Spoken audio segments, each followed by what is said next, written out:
मुन्दुम एक यस्तो शास्त्र जसले जीवन जिउन मात्र होइन, जीवनमा के चिज हुन्छन् तिनीहरूलाई कसरी अगाडि बढाउन सक्छ भनेर लेखिएको एक महत्त्वपूर्ण र बहुमूल्य शास्त्र। त्यो किराँतको वेद र किराँतहरूको आँखा पनि त्यसलाई भनिने गरिन्छ। यसको तेस्रो अध्याय आज सुरु गर्दछौँ र तेस्रो अध्यायमा किराँत भाषामा युमा सामाङ मुन्धुम भनिएर भनिएको छ। याप मिहा काक पानमेन दोङ्गेले बेबे बोखा लाला एक योखा मेजो गुआङ ए हाङ हा मे बोखोरो। यासो किनी महारानीको कथा। भाषा नमिलेकोले सबै मानिसहरू अलग अलग भयो, अलग अलग गढहरू बनाए र अलग अलग राजाहरू भइबसे। बाज्नु जुझ्नु लडाइँ गर्नु परेकोले एकै ठाउँमा बस्नु नसक्दा कोही उत्तर, कोही दक्षिण, कोही पश्चिम, कोही पूर्व छुट्टिएर टाढो टाढो मुलुकतिर बढ्दै गयो। त्यो प्रतिष्ठित मुना मैदानको मुलुकदेखि मागोङ वंशी एक हुद्दा छुट्टिएर सिन्युक मुलुकमा पुग्यो। त्यस देशमा बस्दा रहँदा पछि तिनीहरूको माझमा माङहाङ नाउँ गरेका एकजना शक्तिमान राजा निस्के। उसको शासनकालमा त्यो देशमा एक खेप अनिकाल लागि मानिसहरू भोकले मर्नु लाग्दा माङहाङ राजाले परमात्माको भक्ति गरे। सपना देख्यो, परमात्मा आएर भन्यो, बिहान उठेर तिम्रो बारीमा गएर हेर्नु, अन्न उम्रिएको देख्यौ भने खानु भनी अर्ती दिए। बिहानै उठेर माङहाङ राजा बारी हेर्नु जाँदा उसले बारी भरि धेरै भटमास उम्रिएर पाकिरहेको देखे। उसको मन साह्रै खुसी भयो। सपनाको कुरा पनि साँचो रहेछ भने माङहाङ राजाले ठुलो सभा गरी प्रजा वर्गलाई भने, सर्वव्यापी परमात्माको भक्ति गरे। सपना देखे। सपनामा सर्वव्यापी परमात्मा आएर मलाई भन्नुभयो, बिहानै उठेर तिम्रो बारी सबै हेर्नु, अन्न उम्रिएको देख्यौ भने ल्याएर खानु र बाँची बस्नु भनी उसले मलाई अर्ती दियो। अघि बिहान रिमझिममा उठेर पाखा बारी जम्मै डुलेर हेर्दा भटमासहरू पाकिरहेको देखे र मेरो मन साह्रै खुसी भयो। तसर्थ तिमीहरू सबै गएर अन्न ल्याएर खानु र बाँची बस्नु। उसले फेरि सारा मानिसहरूलाई बिजन राख्नु, बारी बनाउनु, बिजन छर्नु, भगवानको भक्ति गरी आशिष माग्नु, न्वागी पूजा गर्नु सिकाए। फेरि उसले अर्ती उपदेश दिएर भने, अनि कालले मारेको बखत भगवान परमात्मा आफै आई अन्न जुराइदिनु भयो।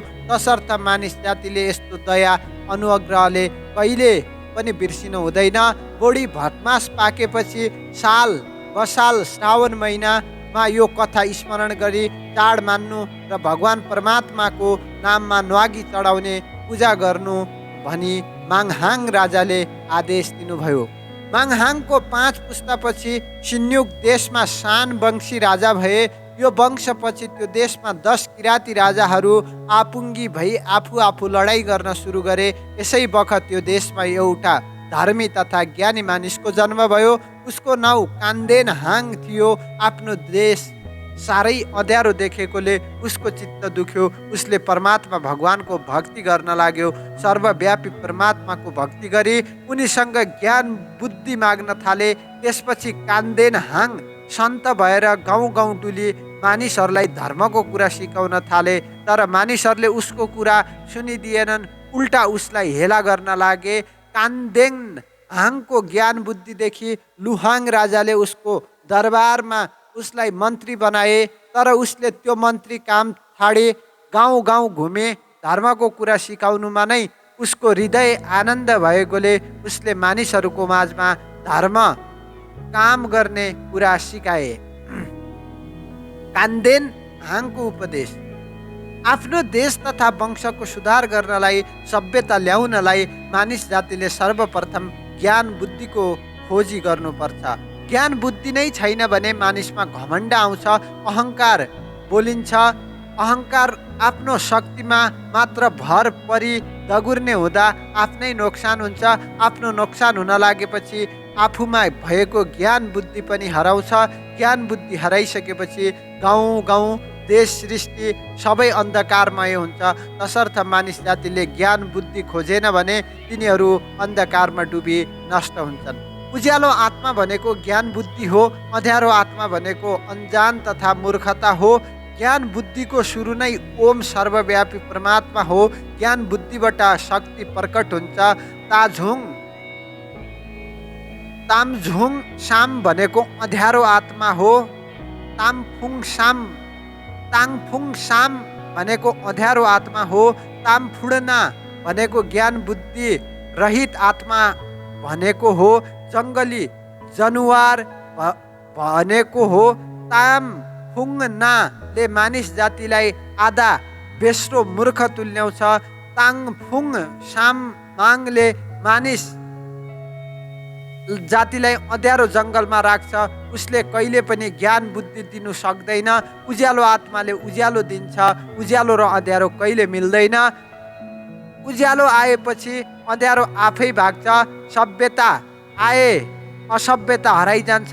मानिस जातिलाई नष्ट गर्ने आत्मा नै ताङफुङना अर्थात् अज्ञानको आत्मा हो। ताङफुङना अर्थात् अज्ञानको आत्मा हो। अघि थालनीमा अँध्यारो मात्र थियो, सुनसान थियो, केही थिएन। सृष्टिकर्ता आगोको ज्वालाको उज्यालोमा प्रकट भयो। शक्तिमान आत्मा नै त्यो उज्यालो हो। युमा साम भनेको नै त्यो उज्यालो हो। त्यो युमा सामले उँधो उँभो भुवनहरू देखे। सर्वव्यापी परमात्माको शक्तिको नाउँ नै युमा साम हो। ज्ञानको खानी परमात्माको शक्ति युमा साङले केही न केही भएको अँध्यारो र सुनसान भएको ठाउँमा उज्यालो प्रकट गरायो। परमात्मा ज्ञानको खानीको आँखाले अँध्यारो देख्यो, मन पराएन र उज्यालो बनायो।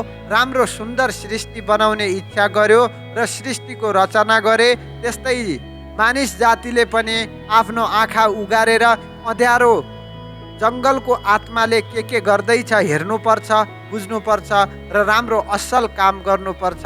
तर बुझ्ने शक्ति छैन भने राम्रो कुरा नै बुझ्न सक्दैन। तसर्थ मानिस जातिले उज्यालो आत्मा युमा साममाङ परमात्मालाई हृदय दिएर विश्वास गर्नु, सेवा भक्ति गर्नु तथा कुरा बुझ्ने शक्ति माग्नु, ज्ञान बुद्धि माग्नु। ज्ञान बुद्धि खोजी बसे स्वयं आउनेछ। ज्ञान बुद्धि आएपछि उज्यालो सभ्यता आउँछ तथा देश वंशबाट ज्योति निस्किएर चारै दिशामा चम्किन्छ। देश वंशमा सुसभ्यता आइसकेपछि देशभित्र चोर्ने, लुट्ने, लोभ गर्ने, लडाई झगडा गर्ने तथा खुन बगाउने कुरा नै उठ्दैनन्। ओम सर्वव्यापी परमात्मा उज्यालो युमा सामको डर माने उसैको भक्तिमा लागिबस्छन्। त्यो शक्तिमान आत्माको रङ रूप नभए तापनि उसमा बुझ्ने शक्ति, बोल्ने शक्ति, विचार्ने शक्ति, हेर्ने शक्ति, सुन्ने शक्ति, निया गर्ने शक्ति, बनाउने शक्ति, बिगार्ने शक्ति औ जहाँ जहिले चितायो झट्टै आउने शक्ति तथा प्रकट हुने शक्ति भएकोले उनको सृष्टि सबैलाई सदा प्रेम गर्छ। उनको भक्ति गर्नेहरूलाई दया अनुग्रह गर्छ। मानिसले गर्नुपर्ने कर्तव्य गरि नै बस्नु, ऊ आफैले त्यसको निया गर्नेछ। राम्रो कामको राम्रै दाम हुन्छ, नराम्रो कामको नराम्रै दाम हुन्छ।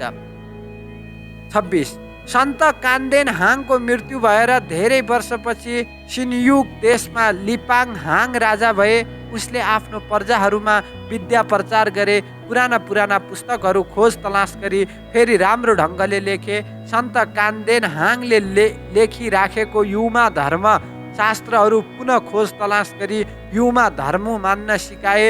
यो राजाको मृत्युपछि सिनयुग देशमा उनकै रानी सुयेन नो सुनु हाङमाले महारानी भई देश शासन चलाए। उनले राजसभा गरिन्, लडाईँको सरदारहरूलाई भनिन् सिनयुग देश बढाउनु, आफ्नो फौज उठाई पूर्व पश्चिम उत्तर दक्षिण देशहरू आक्रमण गरी विजय प्राप्त गरी राज्य शासन चलाउनु। 30 सिनयुग महारानीको नामले युमा धर्म सिकाउनु भनी हुकुम गरिन्। सिनयुग देशकी महारानी सुयेन नो सुनु हाङमाको हुकुम सुनेर उसको लडाईँको सरदारहरूले आफ्नै आफ्नो आफ्नो पल्टन लिएर पूर्व पश्चिम उत्तर दक्षिण दिशातर्फ लडाइँ गर्दै गए। दक्षिण पश्चिम दिशापट्टि भएका देश आक्रमण गर्ने लडाइँका सरदारको नाउँ सुबाङ हाङवा थियो। उसले सुचुबाङ मुना खामना देश आक्रमण गरी विजय प्राप्त गरे। उसको छोरो मुना फेनहाङले होरु देश आक्रमण गरी विजय गरे औ उहाँका मानिसहरूलाई युमा धर्म सिकाए। उनी मुके गुवा नाउँले प्रसिद्ध थिए। मुके गुबा राजाको कथा। अब सुचुवाङ देशको राजा सुवाङ हाङबाको दुई भाइ छोराहरू थिए। उनीहरूलाई छेनपो हाङ र मुनाफेन हाङ भन्थे। मुनाफेन हाङ मुक्के गुबा राजा नाउँले प्रसिद्ध थिए। त्यस बखत तिब्बत देशमा होरु राजा नामी थियो। तिब्बत देश होरु देश भन्थे। होरु राजाको धन दौलत प्रशस्त भएकोले उनी औधी अहङ्कारी तथा निष्ठुरी थिए। उसको दरबारको खम्बाहरू सुन चाँदीको बुट्टाले भरिएको थियो। उसको राज सिंहासन पनि सुन चाँदी हिरामोती तथा युङहरूले सिँगारिएको थियो। तर होरु राजाले उसको प्रजाहरूलाई साह्रै थिचोमिचो गरी सताएको थियो। उसको प्रजाहरूले सर्वव्यापी परमात्माको अघि प्रार्थना गरे। तिनीहरूले हात जोडी भगवान परमात्मासँग निया निसाप मागे। सर्वव्यापी परमात्माले तिनीहरूको बिन्ती प्रार्थना सुनिदिनु भयो। परमात्मा ईश्वरले किराती राजा सुबाहाङ हाङबालाई सपना दिनुभयो। परमात्माले सपनामा सुबाङ हाङवा राजालाई भने, होरु राजाले उसको प्रजावर्गलाई साह्रै अन्याय गरेकोले उसको प्रजावर्गले दुःख भोगिरहेको देखिरहेछु। अब तिमी त्यो राजाको विरुद्ध युद्ध गरी उसलाई नाश गर्नुपर्छ। उसको राज लक्ष्मी म उसको राज सिंहासनबाट हटाइदिनेछु। उसको सारा देश तिम्रो हातमा गराइदिनेछु। बिहान भएपछि सुबाङ हाङवा राजा निन्द्राबाट जागे। उनले दुवै राजकुमारहरूलाई सामुन्ने बोलाइ यसो भने, तिमी दुईजना मध्ये एकजना होरु राजासँग युद्ध गर्न जानुपर्छ। तिमी दुवैजना धनु बाण लिएर चान हान्न जानु। चान हान्दा जित बाजी गर्ने चाहिँ होरु राजासँग युद्ध गर्न जानुपर्छ। आफ्नो माननीय पिताको कुरा मानि दुवैजना राजकुमारहरू आफ्नो आफ्नो धनुबाणले सुसज्जित भएर जङ्गलमा चान हान्न गए। चान हान्दा मुक्के गुबाले उसको दाजुलाई जिते। दरबारबाट उनीहरूका पिताले उनीहरूलाई हेर्दा पुक्के गुबाको ठोक्रोबाट आगोको ज्वाला निक्लिएको देखे। उनीहरू दरबार फर्केपछि कसको जितबाजी भयो भने उनीहरूको पिताले सोधे। जेठो दाइले लक्ष्य छेदन गरे भने मुक्के गुबाले भनिदिए। तर जेठा राजकुमारले लाज मानि उसको पिताको सामुन्ने गएन। उनीहरूका पिताले मुक्के गुबाले चान हान्दा उसको जेठो दाइलाई जितेछन् भन्ने कुरा बुझे। त्यसपछि उसले मुक्के गुबालाई आफ्नो सामुन्ने बुलाई उसको धनु बाण ढाल तरबार दिई होरु राजासँग युद्ध गर्न जानु भनी हुकुम दिए। मुक्के गुबा एक्लैले कसरी युद्ध गर्नु भनी उसले परमात्माको भक्ति गर्न थाले। उसले जम्बलले हात गरी भगवान परमात्मासँग शक्ति मागे। सपनामा परमात्माले उसलाई युद्ध गर्नु पर्दा डराउनु पर्दैन। युद्ध गर्दा आपत परेछ भने भगवान परमात्मा सम्झनु भनी दियो। युद्ध गर्नलाई मद्दत गर्नको लागि युमा साम पठाउँछु। तिमीलाई आपत लागेको बखत उसले तिमीलाई मद्दत गर्नेछन्। उसले तिमीलाई बचाउनेछन्। तिम्रो शत्रु सबै नष्ट गर्नलाई उसैले मद्दत गर्नेछ। युद्धमा तिम्रो विजय प्राप्त हुनेछ। तिम्रो जय निश्चय हुनेछ भनी प्रोत्साहन दिए। यस्तो सपना देखेर मुक्के गुबा साह्रै खुसी भयो। बिहान उठेर मुक्के गुबा धनु बाण ढाल तरबार तथा उसको पिताको अग्नि बाणले सुसज्जित भई बाई पंखी घोडामा सवार भएर आकाश मार्गबाट डाँडा खोला नाग्दै उत्तर दिशातर्फ उडेर गयो। यस्ता रितले उडी गएर उत्तर दिशाको एउटा अग्लो पहाडको टुप्पामा ऊ बिसाए। तर होरु देश र उसको राजधानी कहाँ छ, कति टाढा छ, उसलाई केही पत्ता भएन। तसर्थ मुक्के गुबाले परमात्मा सम्झियो, दुई हात जोडी बिन्ती गर्यो। झट्टै युमा साम ईश्वरको आत्मा उहाँ प्रकट भए। के माग्छौ भनी कुरा सोधे। मुख्य गुबाले भने, युमा साम देवी, होरुहाङको राजधानी कहाँ पर्छ, यहाँबाट कति टाढो छ, ऊ कहिले के गर्दैछ, उसँग युद्ध गर्ने उपाय सिकाइदिनुहोस्, उसँग युद्ध गर्न मलाई शक्ति दिनुहोस्। युमा देवीले भनिन्, होरु राजाको दरबार उत्तर दिशामा छ। त्यसबेला ऊ उसको सुन चाँदीले बनिएको सिंहासनमा आराम साथ बसिरहेछ। अब तिमी उत्तरपट्टिको एउटा अग्लो पहाडको टाकुरासम्म उडी गएर तिम्रो अग्निचक्र बाणले उत्तरपट्टि ताक्नु र होरु राजाको छाती सम्झी बाण छोड्नु।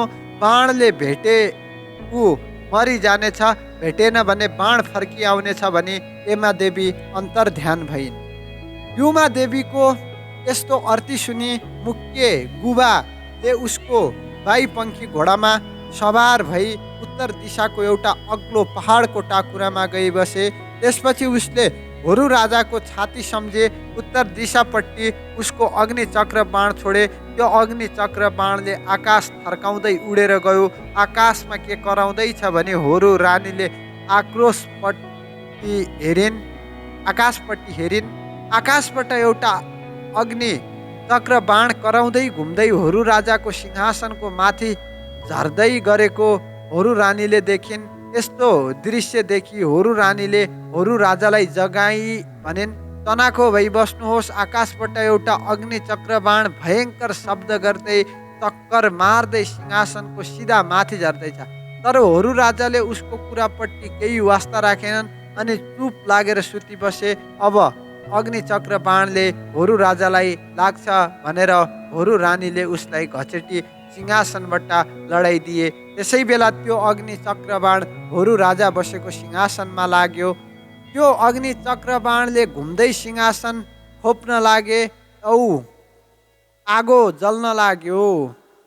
होरु राजाले यो देखि भने परमात्माले उसलाई त्यो अग्निचक्र बाण दिएको हो, तसर्थ त्यसलाई झिकी रेशमको लुगाले बेरी बाकसभित्र राख्नु। होरु राजाको आदेश बमोजिम होरु रानीले त्यो अग्निचक्र बाण झिके। तर त्यो अग्निचक्र बाण घुमेर होरु राजाको बुढी औँला काटी त्यसलाई साथ लिएर मुख्य गुबा बसेको ठाउँमा फर्किए। वहाँ पुगी मुख्य गुबाको सामुन्ने होरु राजाको बुढी औँलाको फ्याँकी ऊ आफै अर्कोपट्टि गिरे। होरु राजाको बुढी औँलादेखि ऊ मरेन रहेछ भनी थाहा पाई मुख्य गुबाले उसलाई मार्ने युक्ति सम्झनु लागे। अब ऊ सरासर होरु राजाको दरबारतर्फ वायुपङ्खी घोडामा चढी उडेर गए। होरु राजाको दरबारको छेउमा पुगी उसले सानो चैत्य बनायो। त्यसपछि उसको वायुपङ्खी घोडा लुकाई ऊ आफै तान्त्रिक ज्ञान जाप गरी सानो बालकको रूप लिएर त्यो चैत्यभित्र पसे। फेरि चैत्यभित्रबाट ढेङ्ग्रो बजेको शब्द गरिदियो। ढेङ्ग्रो बजेको शब्द सुनेर होरु राजाले सिपाहीहरू डाकी त्यो ढोङ्ग्रे बजाउने मानिस खोज्नु पठाए। सिपाहीहरूले एउटा चैत्य भेट्यो। यो चैत्यभित्र ढेङ्ग्रो बजेको सुनि होरु राजालाई रिपोर्ट सुनाइदिए। होरु राजाले त्यो चैत्य भत्काउने हुकुम दिएकोले सिपाहीहरूले त्यो चैत्य भत्काइदिए। तिनीहरूले चैत्यभित्र एउटा सानो राम्रो नानी फेला पार्यो र उसलाई होरु राजाको अघि लगे। त्यो नानी साह्रै सुन्दर भएको हुनाले होरु राजाले उसलाई मन पराएर प्रेम साथ पाले। त्यो नानी झट्टै केटा भयो औ तन्नेरी भयो। परमात्माले माया गरेको हुनाले उसले सपना देख्नु थाले। सपनामा उसले युमा साम देखे। सपनामा युमा सामले मुख्य गुबालाई के वर माग्छौ भनी सोधे। मुख्य गुबाले भने, होरु राजाको अब सैनिक दल जम्मा गर्दा 10,000 सिपाहीहरू रहेछ। उसले त्यो दलसँग युद्ध गर्नु परेको छ। तसर्थ परमात्माबाट देवगणको सिपाही जम्मा 12,000को मद्दत चाहिएको छ। 3 पटक गरेर दिनुपर्छ। पहिलो पटक 2,000, दोस्रो पटक 4,000 र तेस्रो पटक 6,000। युमा सामले सिपाहीहरू रणक्षेत्रमा पठाउनु पर्छ। मुख्य गुबा आफू चाहिँ होरु राजाको पल्टनको अफिसर भएर रणक्षेत्रमा आउनेछ। यस्तो रीतिले देवगणले होरु राजाको सिपाही सबै नाश गर्छन्। युमा सामले भने, तिमी रणक्षेत्रमा पुगेपछि परमात्मा सम्झिनु र शिवल छिबल गरे र देवगणको सेनाहरू प्रकट भई होरु राजाको सेनासँग युद्ध गरी तिनीहरू सबैलाई नाश पार्नेछन्। रणक्षेत्रमा तिम्रो जय हुनेछ। तिम्रो झगडामा म बस्नेछु भनी युमासाम अल्पो भए। मुख्य गुबा बिहान चाँडै उठेर होरु राजाको सामुन्ने गएर यसो भने, हजुर, मुख्य गुबा नामक मानिसले 2000 फौज लिएर हजुरसँग युद्ध गर्न आउँदैछन् भन्नेको खबर सुने। तसर्थ 2000 फौज मलाई दिनुहोस्, म त्यो फौज लगी दुश्मनसँग युद्ध गरी तिनीहरूलाई मारी भगाइदिनेछु। यस्तो खबर सुनेर होरु राजाले मुख्य गुबाको नेतृत्वमा उसको 2000 फौज लगी उसको शत्रु दमन गर्ने हुकुम दिए। मुख्य गुबाले होरु राजाको 2000 सिपाहीहरू लगी युद्ध क्षेत्रमा पुगेपछि उसले भगवान परमात्मा सम्झिए। 81 युमासामले हजारौं हजार देवगणका सिपाहीहरूलाई तिनीहरूसँग भयङ्कर सङ्ग्राम गरे। देवगणका सिपाहीहरूले होरु राजाका सिपाहीहरू सबै मारी नष्ट गरिदिए। पछि उनीहरू सबै अल्पी गए। एक्लो मुख्य गुबा फर्की गएर होरु राजालाई बिन्ती गरे। उसले भन्यो, हजुर, दुश्मनको फौजमा जम्मा 4000 भएकोले रणक्षेत्रमा उनीहरूको विजय भयो। तसर्थ मलाई 4000 फौज दिनुहोस् र म युद्ध गर्नेछु। होरु राजाले फौज लैजानु भन्ने हुकुम गरे। मुख्य गुबाले होरु राजाका 4000 सिपाहीहरू युद्ध क्षेत्रमा लगी भगवान परमात्माको नाउँ स्मरण गरेर त्यसबेला हजारौं हजार युमासामका देवगणहरू आई तिनीहरू सबैलाई नष्ट गरे। मुख्य गुबा फेरि होरु राजाको अघि गई बिन्ती गरे। उसले भने, शत्रुको फौज जम्मा 6000 आएर सङ्ग्राम गर्दा तिनीहरूकै विजय भयो। तसर्थ मलाई 6000 सिपाही अरू दिनु भनी युद्ध गरी शत्रु भगाउनेछु। यो कुरा पत्यारो नमानी होरु राजाले जो भएको फौज जम्मै लैजानु भन्ने हुकुम दिए। मुख्य गुबाले सबै सेना रणक्षेत्रमा लगी भगवान परमात्माको नाउँमा जपना गरे। आँखाको झिमिक्क भरमा युमासामको देवगण प्रकट भई ती होरु राजाका सेना सबै मारी नष्ट गरे। फेरि होरु राजाको सेनापति र देवगणको सेनापतिको बीच ढाल तरबारको द्वन्द्व भयो। देवगणको तरबार बिजुलीको भएकोले उसको होरु राजाको सेनापतिलाई सहजै मारिदिए। होरु सेनापतिको नाउँ खेबा योङ वा थियो। उसको मृत्युको खबर सुनि होरु राजा साह्रै डराई आफ्नो दरबार छाडी उसको फलामको गढीमा लुक्न भनेर गए। होरु राजाको चित्त दुखेर सुर्ता गर्दै उसको हिउँको बिछानामा ढाल तरबारको सिरहान लाएर सुती मनमा कुरा सम्झिँदै ऊ निधाइ गए। अब मुख्य गुबा आफै होरु राजासँग युद्ध गर्ने निश्चय गरे। होरु राजाको फलामको गढी अत्यन्त बलियो थियो। तसर्थ त्यो बलियो गढीभित्र पसी होरु राजासँग तरबार द्वन्द्व गर्नलाई मुख्य गुबाले भगवान परमात्माको भक्ति गरी उसँग मद्दत मागे। युमासाम आएर के माग्छौ भनेर सोधे। मुख्य गुबाले होरु राजाको फलामको गढीभित्र पस्न ज्ञान तथा उसँग द्वन्द्व युद्ध गर्नलाई शक्ति मागे। युमासामले ज्ञान बुद्धि दिएर यसो भने, माकुराको रूप लिएर गढीमाथि चढी गएर सानो छेडबाट गढीभित्र पस्नु। गढीको माथिबाट हेर्दा होरु राजालाई समुद्रमा सुतिरहेको देखिन्छ, तर समुद्र होइन, हिउँको ओछपान देखिएको हो। माकुराको जालबाट उँधो झरेर मानिस रूप लिनु र होरु राजालाई जगाई, मुख्य गुबा मै हुँ, तरबार द्वन्द्व गर्न उठ भनी हाँक दिनु। निडर साथ लडाइँ गर्नु, म मद्दत गर्नेछु भने युमासाम अल्पी गए। युमासामको अर्थी बमोजिम मुख्य गुबाले माकुराको रूप लिएर फलामको गढी माथिबाट हेर्दा होरु राजालाई समुद्रमाथि सुतिरहेको देखे। त्यसपछि मुख्य गुबाले माकुराको जालोबाट झरी फेरि मानिसको रूप लिएर हातमा ढाल तरबार लिएर जोडले कराएर होरु राजालाई जगाए। उसले भन्यो, मुख्य गुबा भन्ने मानिस पहु तरबार ढालको युद्ध गर्न खडा हुनु। होरु राजा झट्टै खडा भएर मुख्य गुबासँग द्वन्द्व गर्न लागे। मुख्य गुबाको खुट्टा चिप्लिएर लड्यो। होरु राजाले झट्टै उसको केसमा समाती घोडाले उसको मुटु थिचे उसको शिर काट्न सुरु गरे। मुख्य गुबाले औधी जोडसँग बल गरी होरु राजालाई उल्टा घोप्टो पछाडि उसको शिर काटी मारे। होरु राजाको टाउको उडी गएर एउटा सिमसारमा लुकी बसे। मुख्य गुबाले होरु राजाको छोराहरू सबै मारिदिए। उसले होरु राजाको लुकिरहेको टाउको पनि निकाली टुक्रा टुक्रा पारी नष्ट गरिदिए। युमा सामको मद्दतले मुख्य गुबाले होरु राजाको उसको छोराहरू पल्टन जो भएको नष्ट गरिसकेपछि ऊ आफ्नो पिताको दरबारमा फर्की गए औ युद्ध भई विजय प्राप्त गरेको खबर सबै उसका पितालाई सुनाइदिए। आफ्ना कान्छो छोरा मुख्य गुबाको यस्तो शक्तिपूर्ण काम भएको खबर सुने सुबाहाङवा साह्रै खुसी भए। उसले भने, योमा सामले मद्दत गरेकोले तिमीले होरु देशको राजा तथा सेना सबै नष्ट गर्यौ। अब त्यो देशको प्रजाहरूले एउटा राजा खोज्दैछन्। युमा सामले दियो भनी उहाँ गई राज्य गर्नुपर्छ औ प्रजावर्गमा युमा साम धर्म गर्न सिकाउनु पर्दछ। त्यसपछि युमा सामले सपनामा उसलाई होरु देशमा जानु र राज शासन गर्नु भन्ने आदेश दिएकोले मुना फेनहाङ मुख्य गुबाहरू देश गई उपजोङ राजधानी बनाई देशमा शासन गरे। उसले वहाँका प्रजाहरूलाई युमा धर्म मान्न सिकाए। धर्म विभिन्न प्रकारको हुन्छ तर धर्मको सार एउटै हुन्छ कि लडाइँ नगर्नु, झगडा नगर्नु, कसैलाई दुःख नदिनु, अत्याचार नगर्नु, यो धर्मको सार हो।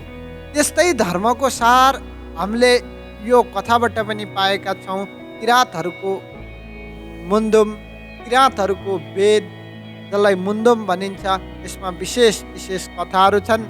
यी कथाहरू तपाईँ सुन्दै स्वयंले बुझ्नु भएको छ भन्ने आश राख्दै म भने यहाँबाट बिदा हुन्छु। तपाईँहरूभित्र बस्नुभएका ओम सर्वव्यापी परमात्मा, चारैतिर प्रकाशमान त्यो भगवान, त्यो परमेश्वर, त्यो ईश्वरलाई म नमस्कार गर्छु र अहिले भने यहाँबाट छुट्टिन्छु। हस्त नमस्कार, दर्शन।